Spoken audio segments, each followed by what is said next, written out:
आज तक आपने सुना होगा कि इब्लीस हमेशा इंसान को इबादत से गुमराह करने की कोशिश करता है, मगर आज की यह कहानी इतनी अजीब है कि इसे सुनकर आप हैरत में पड़ जाएंगे। एक शख्स अंधेरी रात में नमाज अदा करने के लिए अपने घर से निकला। रास्ता बहुत अंधेरा था और चलते हुए उसे ठोकर लग गई। वह मुंह के बल गिर पड़ा और कीचड़ से लथपथ हो गया।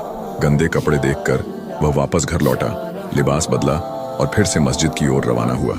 अभी कुछ ही कदम चला था कि उसे दोबारा ठोकर लगी और वह फिर गिर पड़ा, मगर उसकी हिम्मत कम न हुई। वह फिर घर लौटा, कपड़े बदले और एक बार फिर मस्जिद की ओर बढ़ा। इस बार जब वह घर से बाहर निकला तो दरवाजे पर एक अजनबी खड़ा था, जिसके हाथ में एक चमकता हुआ चिराग था। अजनबी चुपचाप उसके आगे आगे मस्जिद की तरफ चल पड़ा।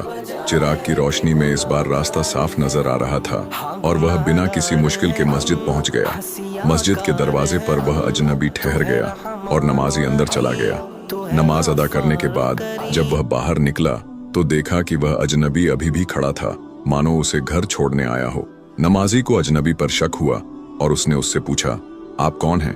अजनबी ने जवाब दिया, मैं इब्लीस हूँ। यह सुनकर नमाजी हैरान रह गया और बोला, शैतान मुझे मस्जिद तक कैसे छोड़ने आया? तेरा काम तो लोगों को गुमराह करना है। इब्लीस हंसते हुए बोला, जब पहली बार तू गिरा तो अल्लाह ने तेरे सारे गुनाह माफ कर दिए। जब दूसरी बार गिरा तो अल्लाह ने तेरे पूरे खानदान को बख्श दिया। मुझे डर था कि अगर तू तीसरी बार गिरा तो अल्लाह पूरे गांव को बख्श देगा, इसलिए मैं चिराग लेकर आया ताकि तू बिना गिरे मस्जिद पहुंच जाए। यह सुनकर नमाजी की आंखों में आंसू आ गए।